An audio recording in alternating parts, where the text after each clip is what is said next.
Much of this will be channeled through me, for me, to me, for you.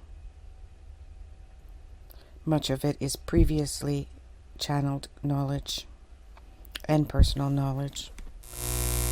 I will shut down, and my higher self will now connect to Source, and it will take over the dialogue. Let's begin.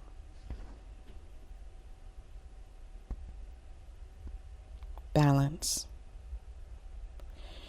You humans forget to define what balance really is. You look at balance as a polarity, as if one side is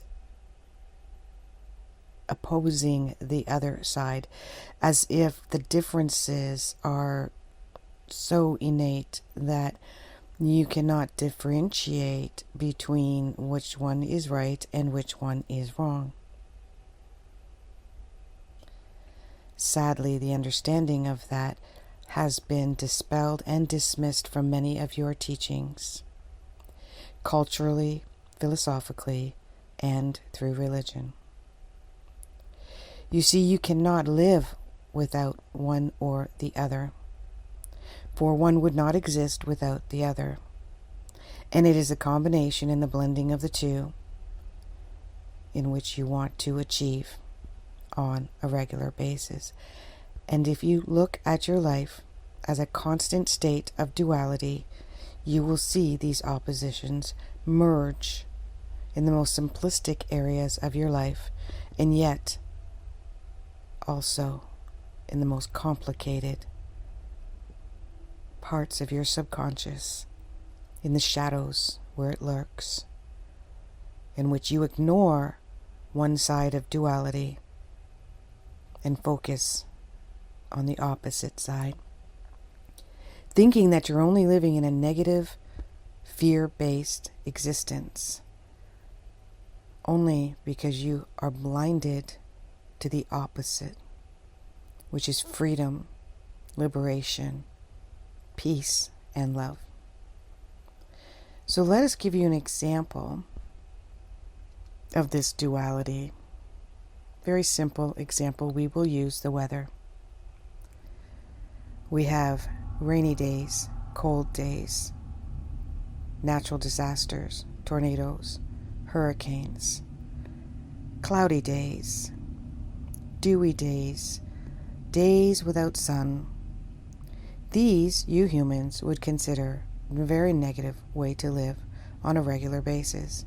You would not want constant rain, constant dreary days with no sunshine.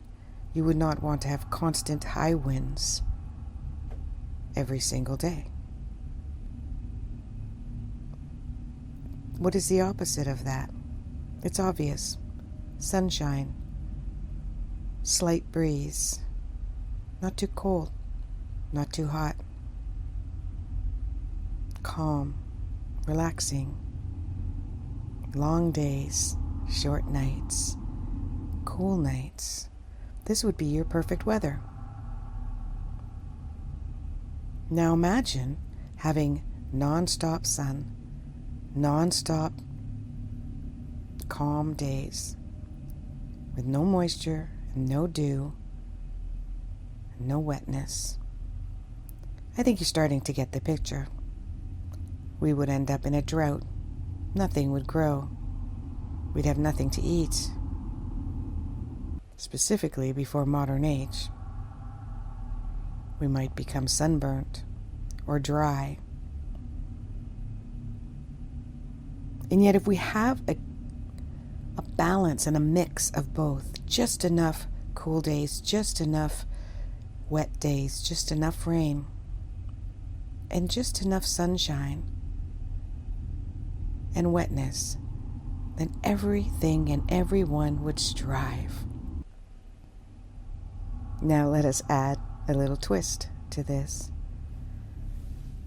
We have an emotional attachment to when those days should occur.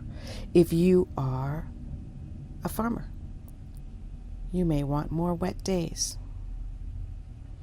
If you are one that works outdoors or enjoys the sunshine, you will want less wet days.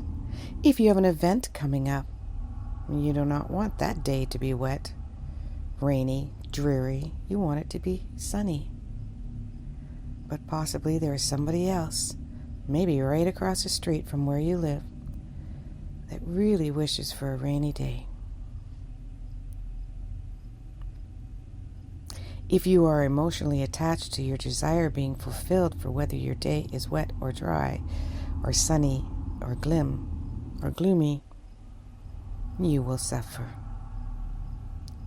In this, we will segue for you to understand suffering because of imbalance and your perspective of what is balanced and what is imbalanced. And therefore, we encourage you to spend this day looking at the polarity of life. If you are sad, find something that's happy. If you are happy, find something you should be concerned about. Take a little seriously.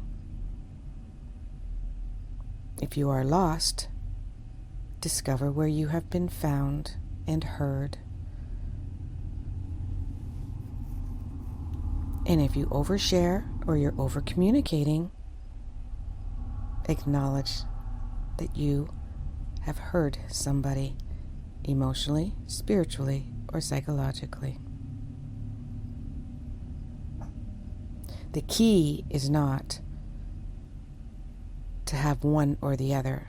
The key is to have a combination of both and to intuitively navigate that combination is a constant lesson in our lives, in your lives, in everyone's lives. We thank you for listening. Namaste.